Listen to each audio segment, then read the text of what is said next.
Hi, my name is James Wood. I'm a former associate editor at First Things and incoming professor of ministry at Redeemer University in Ancaster, Ontario.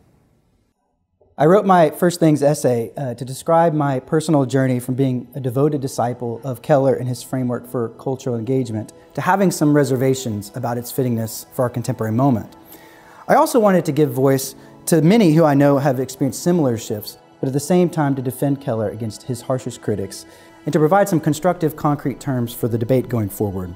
My goal was not to attack this great man or disregard his profound role that he played as a public Christian figure for decades. My desire, rather, was to explain what I see as some of the limitations and errors in his framework, primarily as it is applied by his massive band of disciples who populate various pastorates and other Christian leadership positions, and who regularly comment on contemporary issues through social media and other platforms. Tying it to Keller was simply the product of my own personal journey with his thought, but I'm actually much more interested in the framework and how it's perpetuated by those disciples today. In the piece, I used two terms to provide a catch-all umbrella label for the package approach to cultural engagement that Keller's most prominent disciples adopt: winsome third-wayism. And I'm not absolutely opposed to either term.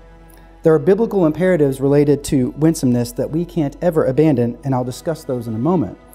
And at its best, third-wayism attempts to avoid tribalism and uncritical partisanship and to minimize divisions between Christians who come to different prudential calculations over political issues, albeit within the realm of moral orthodoxy. But what I refer to with this catch-all label is the package approach to cultural engagement that seeks above all to minimize offense so as to maximize openness to the gospel message. Too often, though, I argue, this translates into niceness, which I believe is a sentimentalized reduction of the biblical vision. And it ends up producing a few common effects in the adherents of the model. First, it leads Christians to embrace the narratives pushed by our cultural elites, many of whom are increasingly hostile to Christianity and its moral teachings, a development which I believe has exhibited acute acceleration in recent decades. Second, this leads Christians to scorn fellow believers, often to their right, who are more out of step with the cultural consensus. Christians who adopt this model are often quick to accept culture's views of Christians, to dump on those deemed fundamentalists, and to punch right when they are told. Joshua Mitchell describes this as innocence signaling, and those who do this enjoy what Carl Trueman calls progressive privilege. And thus they are more reticent to acknowledge the profound cultural shifts in recent years because they enjoy temporary protection from the left's cultural warriors as a result of engaging in ritual acts of Christian self-loathing, scapegoating Christians to their right, and focusing only on Christian moral teachings that comport with the contemporary status quo. 3. Since culture has shifted so significantly, I argue, no matter how nicely Christians present traditional biblical positions on certain hot-button issues, they will be viewed as backwards and bigoted, as unloving and unwinsome. And this will lead them, I think, to doubt their convictions. Christians will be pressured to assume that loving the sinner means affirming and supporting their sin. In my essay, I tied all of this to Aaron Renn's 3 Worlds of American Evangelicalism article and his framework in that. In that article, he describes pretty acute shifts in the last decade dating to Obama's second term in which American society has become more outright opposed to traditional Christian conceptions of justice and social morality. One of my key arguments in the piece was that the winsome third-way model for cultural engagement was more suited to an earlier era and is less fitting for our context. My other main critique, besides how a shift in context demands a new approach to cultural engagement, is less context-specific. I argue that Keller and his disciples tend often to approach politics and cultural engagement on hot-button issues through the lens of evangelism and thus in an apologetic mode.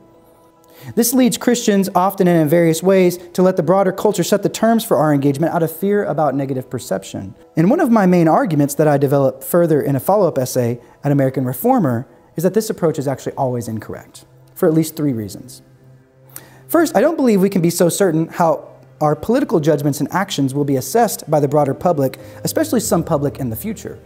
For instance, on abortion and opposition to the pushing of trans ideology on children, future generations might plausibly look back and wonder how our age permitted these horrors and admire those who resisted the status quo and fought for the most vulnerable.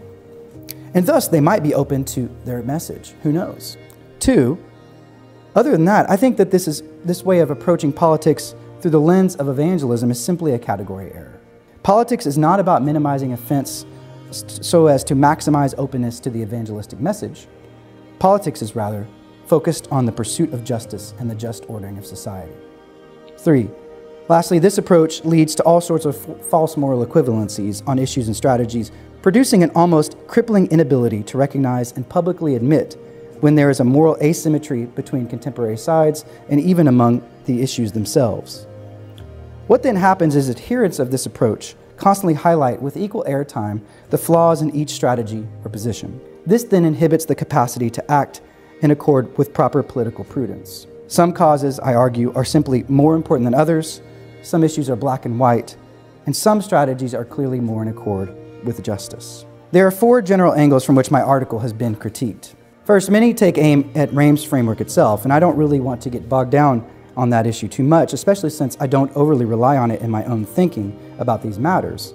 In previous publications, I focused much more on stages and developments in post-Christian or post-Christendom societies. But I do think Wren has provided a service to put some language on pretty self-evident shifts in our culture's relationship to evangelicalism and Christian moral and social teachings in the past decades, providing a simple, helpful heuristic to describe a certain stage on the path to a more fully post-Christendom society, one which, he argues, has seen acute acceleration in the past decade. Just a couple examples to describe this. Not long ago, it really did seem like many Democrats wanted abortion to be rare. We can support a woman's right to choose that makes abortion safe, legal, and rare, and reduces the number of abortions.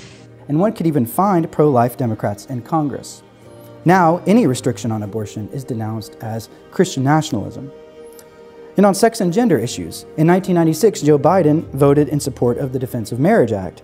I can't believe the American people can't see through this. We already have a law, the Defense of Marriage Act, where we've all voted, not where I voted and others said, look, marriage is between a man and a woman, and states must respect that.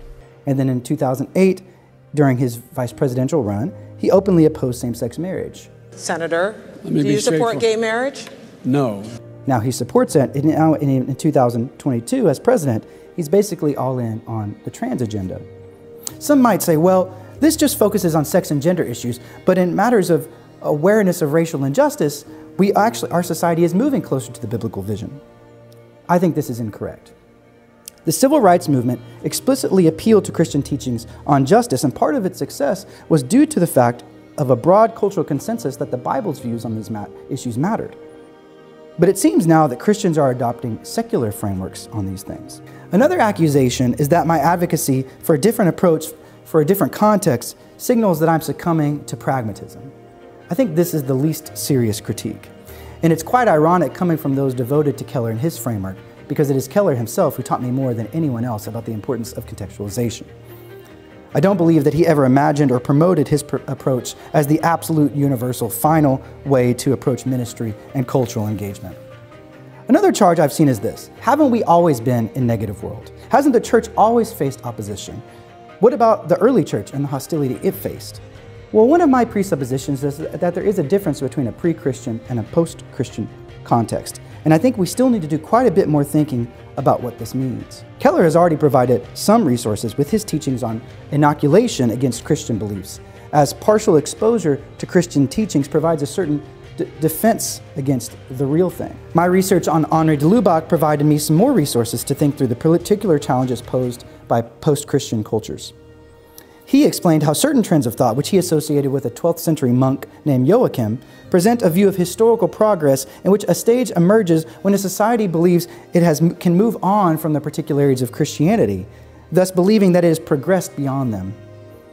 In such a society, it's easy then to assume that Christianity has been fulfilled and replaced by secular human progress. Therefore, Christian social and moral ideals are left behind and they're viewed as backward. Alongside this, I believe, a residual memory of Christian cultural dominance makes it easy to blame Christianity for our ongoing social ills. These all lead to a strong resistance to any attempt to promote moral norms for the social ordering. This neuters not just our witness, but also socio-political engagement for the common good. Our pursuit of justice and service of God and neighbor will be met with hostility that we won't be able to ultimately avoid. And I don't believe the winsome third way model prepares us sufficiently for political action in this context.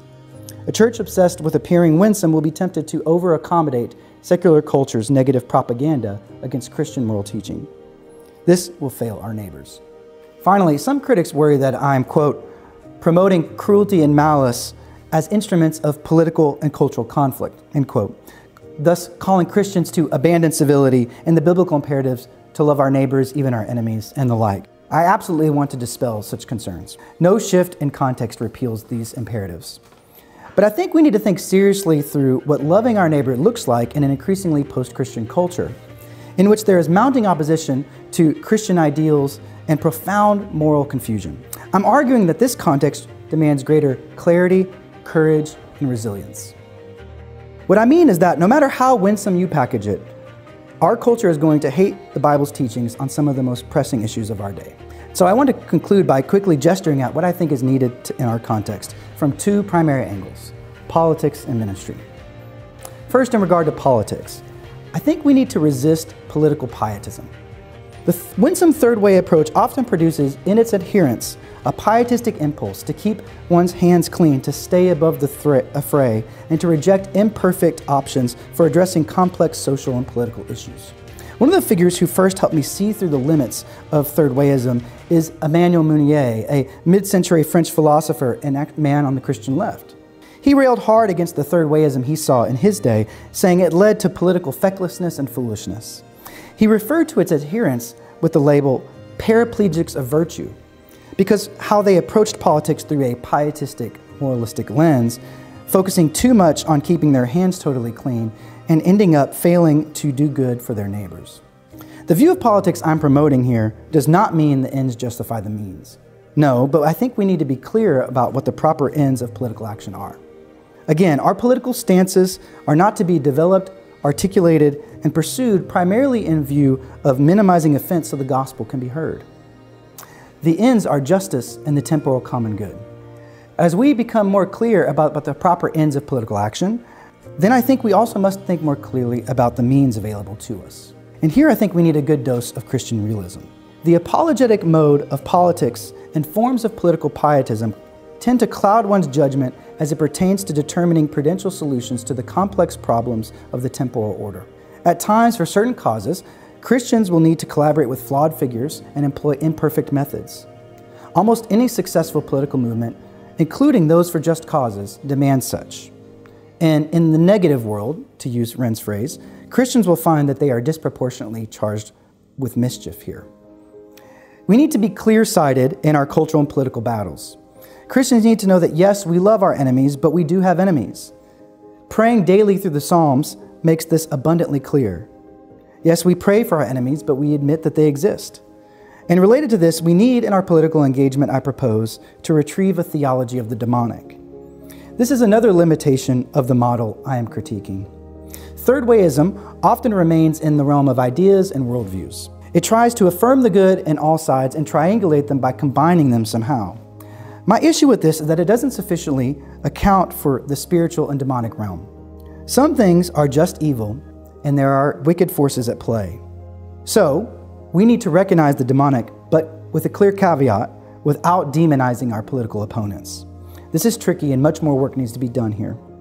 But some thoughts on ministry.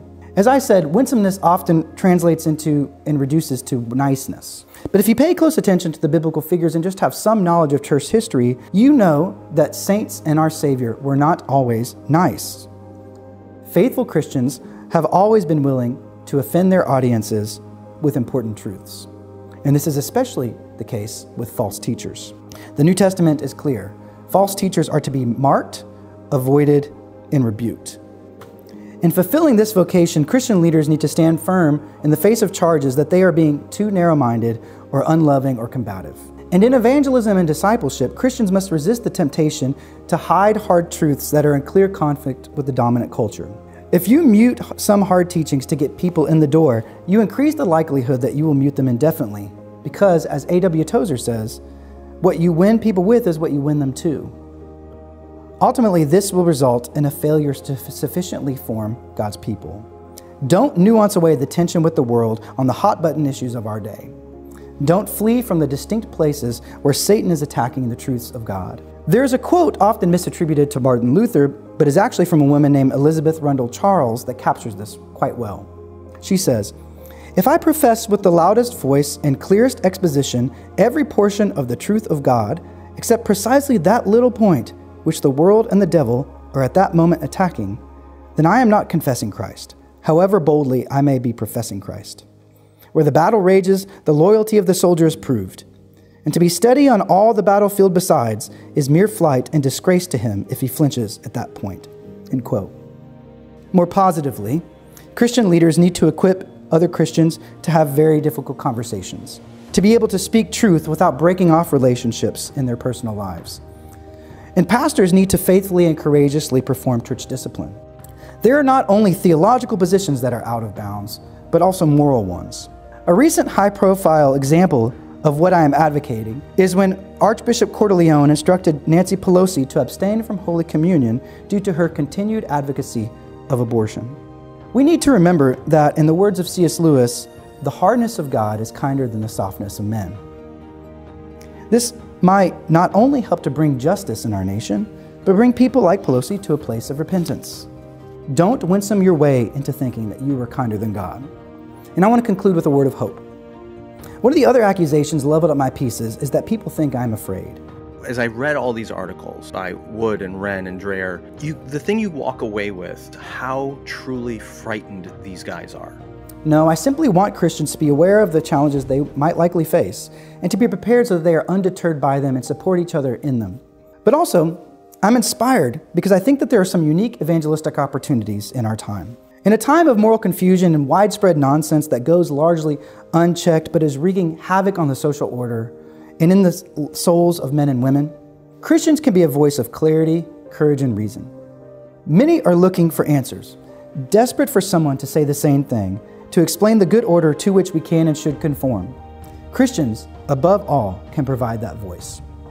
And I also want Christians to be confident in their legitimate political endeavors, to not let themselves be handicapped with the charges of culture warring and the like. I want to help us recognize the rhetorical manipulation that often hampers our actions for the common good. You see, when conservative Christians seek political influence, it's often described as culture war and politicizing Christianity. Whereas when progressive Christians do it, it's called prophetic witness and social justice. What I want to encourage Christians to do is simply embrace the framework and language of justice for the legitimate goods in the political realm that we seek. Yes, we'll continue to debate what justice is and how it is best achieved, but that is a more honest debate that we can have.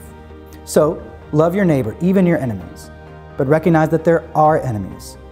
Pursue justice, call evil evil, and don't let the world around you define what love looks like. Speak truth and stand firm.